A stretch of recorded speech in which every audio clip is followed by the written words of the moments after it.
150 dark matter per month from a single star, 150 alloys from one anomaly, 32 minor artifacts per month from a deposit that most players don't even know can appear on a star. Everyone builds Dyson Swarms, but almost nobody optimizes them. In this video I will show you how to rush the technology as fast as possible, every event and anomaly that creates game-breaking star deposits, the two origins that produce the strongest Dyson Swarms in the game, and then I will demonstrate the results in an actual gameplay. Quick report from High Command before we dive deeper. Most of you watching aren't officially enlisted yet. If this run gives you ideas for your own games, subscribe and join our navy. The Dyson Swarm is a Tier 2 rare physics technology, meaning you need to research 6 Tier 1 physics stacks before it can appear. That prerequisite is quite easy. The real bottleneck is the tech weight. The Dyson Swarm has a weight of only 35. To put that in perspective, that's the same weight as Tachyon Lances, a Tier 4 late-game technology. You are competing for Tier 2 tech with late-game odds. If you just wait for it to appear naturally, you could be waiting a very long time. Now, in order to mitigate that, you can obviously just research faster and eventually you'll get the tech, but this is not optimal, and thankfully we do have a lot of ways of increasing the weight for the Dyson Swarm. As you can see, there are 3 major positive modifiers and 1 massive negative. The first positive, owning a system with an intact Dyson Swarm, is rather difficult since it would rely in one of the AI empires to have already built one and you go and grab the system from them. So let's exclude this option since we are trying to rush the Dyson Swarm, and well, if the AI gets it faster than us, it means that we're not doing a good job. The second positive is also dependent on another empire having the tech, so we exclude this modifier too. The third positive is having technological ascendancy perk. It multiplies by 1.5 times, which brings the weight up to 52.5, but it's still very low. We have, however, other ways of improving this weight. The Dyson Swarm is a rare technology and it's from the computing field, which means that any modifiers that increase rare tech or computing tech chances will improve the odds. The technological ascendancy, we already saw that it gives plus 50%. However, what most people don't know is that nowadays this ascension perk gives us a set of policies. By going over our policies, we can set the physics research focus to computing, giving us plus 25% chance of rolling techs from this field. This multiplies with our current tech weight, putting it at roughly 65. If, in the meantime, you can get a scientist to the level 5, which is not an easy feat, you also have the chance of getting the computing expertise, which will boost the weight by another 25%, increasing it to 82. Now, even at 65, which is achievable by any empire with just the Ascension perk and the policy, you are already competing with a regular Tier 2 tech at weight 70. At 82 with the scientist expertise, you are above average. The tech will appear. Another way of increasing your odd is basically increasing the number of research alternatives. You can do that by grabbing the Science Division perk from the Discovery Tradition. It is a very early perk, and you can also have other modifiers as the Technocracy Civic. Every extra alternative is another chance to roll the Dyson Swarm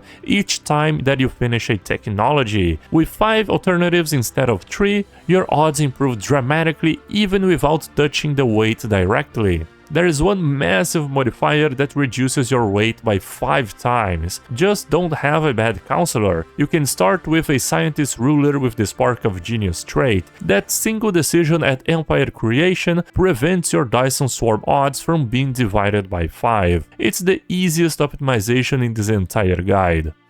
If you want to brute force it, you can rush physics outputs directly. You can research the quantum computing. It will unlock the field's dynamic center building, which significantly buffs your physicist. You can also change your capital's archive zone to physics specialization for even more output. It is not optimal for every build, but if getting the Dyson Swarm early is central to your strategy, these are the levers to pull. Now, after you research the tech, you'll probably build your first Dyson Swarm on your home star or in a nearby common system. Most starting stars have a size 5 energy deposit. A Dyson Swarm there gives roughly 150 energy per month. It is good, but it is not game-changing at all. Now, the Dyson Swarms becomes game-changing when you build it on a star with rare deposits, and there are 2 anomalies that can create exactly those deposits. In every single run, you need to know about these so you can look out and prioritize them. The Polychromatic Star anomaly fires in any system when a cosmic storm dissipates from that system. The outcome gives +7 physics research or +2 energy, and this is the one that you want, a rare deposit on the star itself. This rare deposit can be +5 alloys, 3 exotic gases, 3 volatile modes, 3 rare crystals, or even 1 living metal. Now, keep in mind that this deposit will be increased by at least 30 times with the Dyson Swarm. So in the end, you're actually looking at either 150 alloys, 90 exotic gases, volatile modes or rare crystals, or even 30 living metal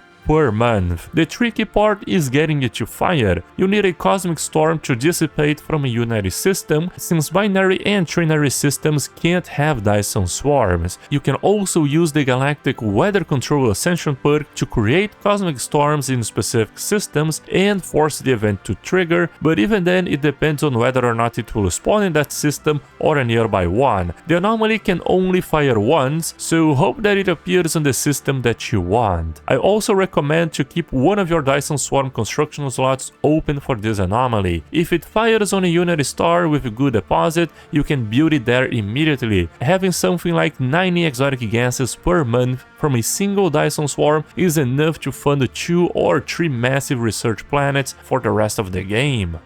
This one is rarer but even more powerful. The On Solar Sails anomaly can randomly appear in any system attached to either a star or a planet. It unlocks an archaeological dig site that, upon completion, creates a minor artifact deposit. If it spawns on a planet, there is not much you can do with it beyond the deposit itself, but if it spawns on a unary star, you can build a Dyson Swarm and multiply that minor artifact deposit by 30 times. In an actual gameplay, I got this anomaly on a star and the Dyson Swarm produced 32 minor artifacts per month. That's more minor artifacts than an empire can even spend normally. If you find this anomaly early on, you might as well just grab the Archaeo Engineer's Ascension perk and steamroll the galaxy with the ancient components. Here's a fun detail that I found in the game files. Aquatic leaders have 3 times higher chances of rolling this anomaly. This checks the species traits, not the port trait, so any species with the aquatic trait benefits regardless of their appearance. Gestal consciousness empires are unfortunately blocked from rolling the anomaly entirely though. A practical approach, since you can't guarantee that either anomaly fires on the perfect star,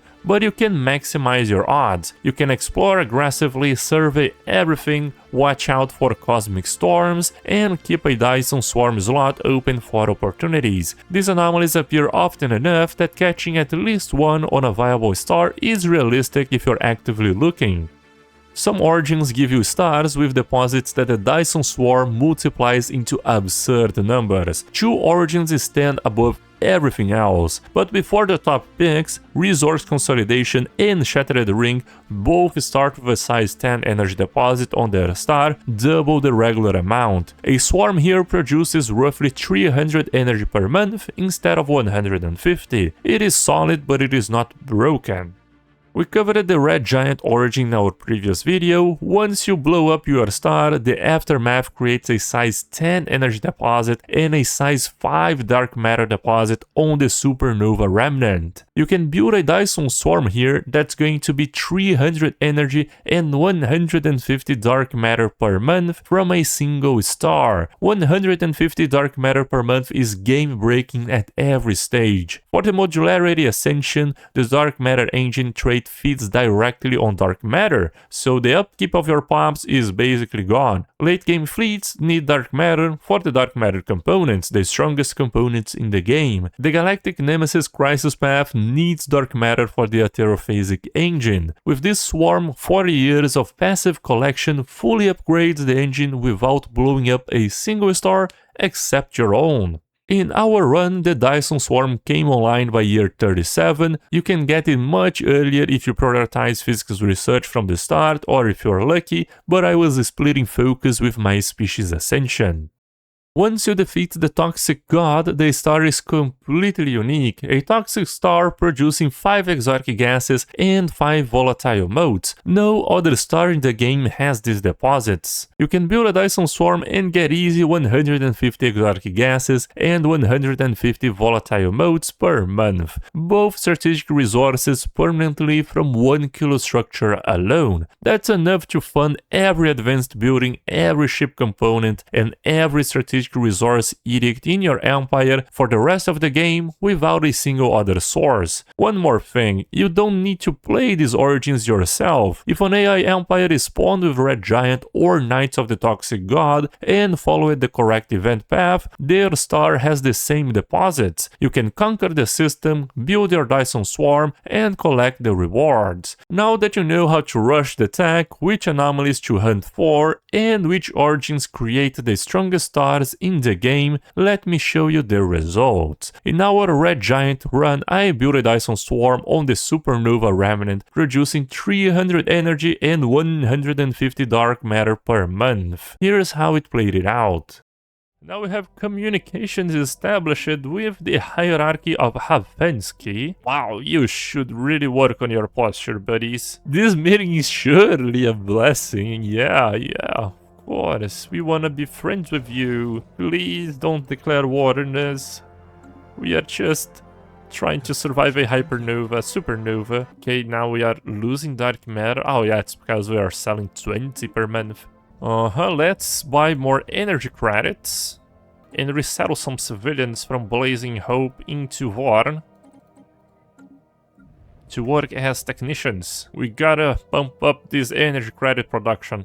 So a spark of crisis. Ongoing study on the subspace mining station suggests that it stores massive amounts of thermal energy in an exotic form, which our scientists are calling crystallized entropy. It leverages thermal feedback loops to magnify energy inputs. Oh, makes perfect sense. By replicating this technology, we could learn to yield previously unimaginable power that many would deem unnatural and dangerous. Doing so may produce vast amounts of excess heat, but if we are able to find a way to thrive in such conditions, the galaxy may be ours for the taking. Now, if we go with let us investigate further, we can adopt the Galactic Hyperthermia as our third ascension perk. But we really want to ascend as our third one. Naturally, the ambition would go as our fourth path, a fourth ascension perk.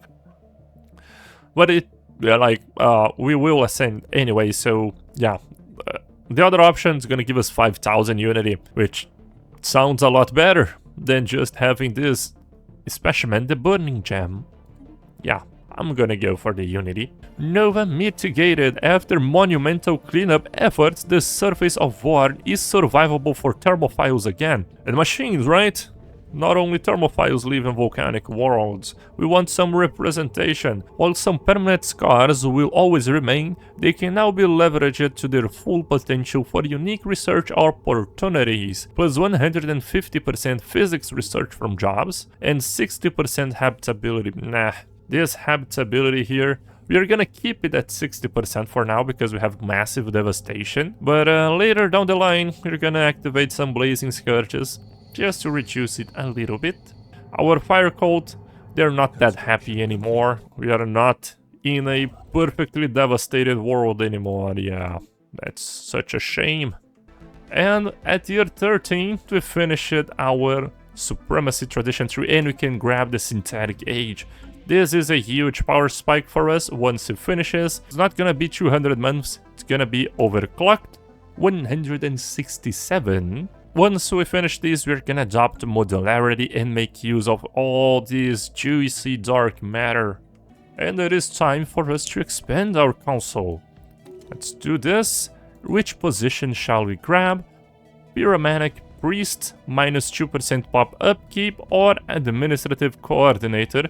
We are gonna go with these fellas as our Fire Priests. They have a massive upkeep on Vorn. And we're gonna hire Caldas, which is a level 1, but it has the Politician trait, which I very much like. For our next agenda, I want to go with Synthetic Age, because this tradition, it runs twice as fast as the other ones. And every time that we launch an agenda, you see that our leaders get a very large sum of EXP. So the faster we launch them, the higher leaders we are gonna have. The colony ship for the cybernetic ship set is so cool. Really looks like a city here, and a higher up city on top of that, with a massive command bridge. Modularity, make it our main priority. Elections for a new Fire Overlord are in progress for only 860 unity, which is about 2.5 months of our current production. We are gonna keep Indana. She's doing a fantastic job as our Fire Overlord, rebuilding the entire civilization after the supernova on Vorn. That's not an easy task, and she's handling it like a master. So let's elect her, keep things as they are. We trust in her work. And one thing that I was thinking about is the Red Giant synergizes so damn well with the Dyson Swarm. Since our goal right now is to reach the Dyson Swarm technology and exploit the Sundering for literally the best Dyson Swarm one could have ever asked in Stellaris, we do need a lot of physics research, right? And thankfully, we have Nova mitigated plus maximized solar output for a whopping 180% physics research from jobs. Now you might be wondering, well, you're just building spiritual enclaves, how are you getting physics research from this planet? But don't forget that we also have the thermotechnic forums, which is gonna give us more physics research from our technicians. And our technicians, they are quite crucial for our economy since they produce energy. So this world will be a unity production and physics production world with the thermotechnic forums plus the geothermal power plant. It's gonna be rather nice. And look, the Synthetic Age is ready to launch. We launch it, gain a large sum of EXP, advice, and our next agenda.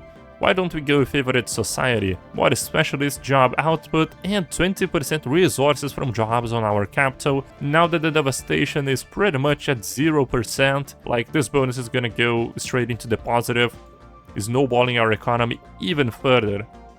Let's also form a pact with the hierarchy of Havensky just so they don't declare war on us. We can break this at any point, and this will result in a 5-year or 10-year truce period. And during this time, none of us can be attacked from each other. Once we are strong enough to take them over, we can just break the truce, prepare our forces, mobilize, and take all the territory that we want. And they won't even see it coming. I'm not sure if we're gonna win the Champions Forge Live event, considering that we only have 7 corvettes. Let's risk it, right? What do we have to lose? Basically nothing. Oh, it's at most 25 size. Okay, so now we do have a chance, right? Because everyone's gonna have only 5 corvettes. Oh, our Minister of Defense, he's kind of a goner. Like, he just disappears once the fleet goes away. Can we see? Oh, it is happening on Havensky? Really? Can we take control of it? Not really. Alright, the Champions Forge Live is started. Lithoids, organics and war machines across the galaxy. Welcome back to Champions Forge Live. The Havensky system has been cleared, the betting pools are on fire, and I have got a feeling we're about to witness some incredibly expensive hardware go critical. No! No, we are the weakest fleet. Oh, make it legendary, please. Let them both destroy each other and we can then take the scraps.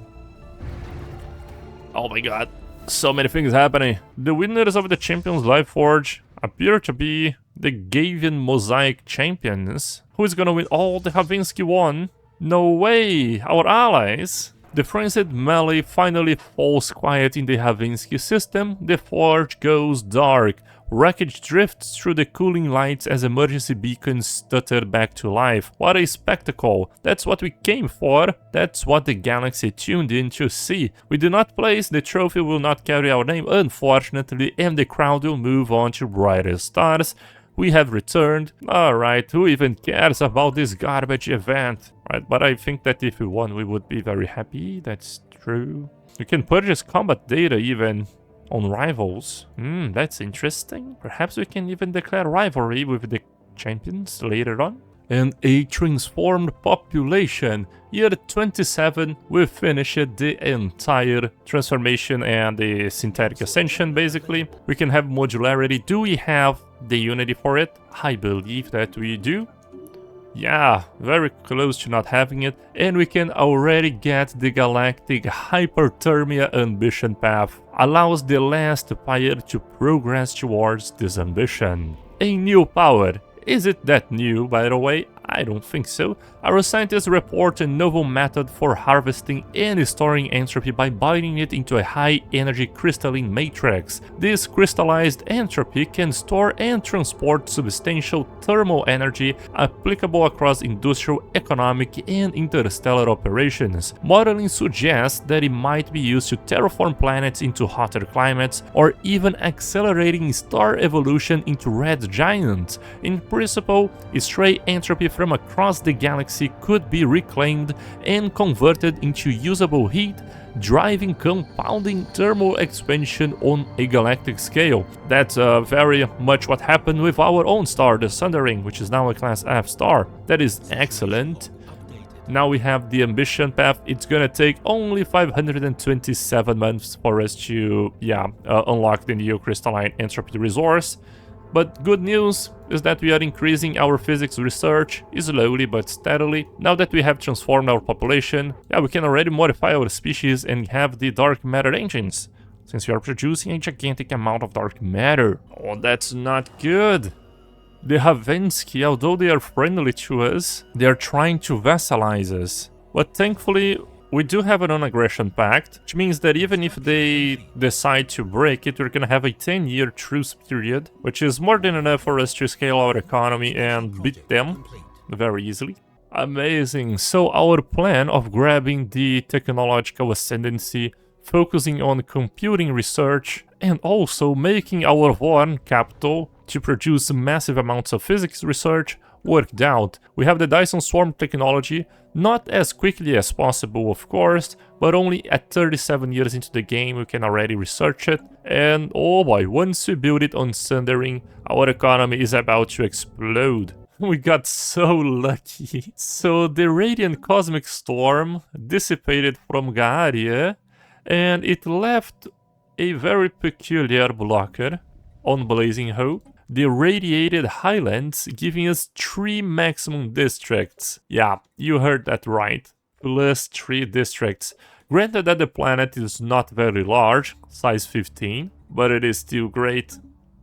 So our researchers have finally pieced together the many tentacled one story. Our guest is the head of a spiritual order focused on studying the jaunt, a psionic technique that allows for instantaneous teleportation anywhere in the universe. Holy cow, in the universe?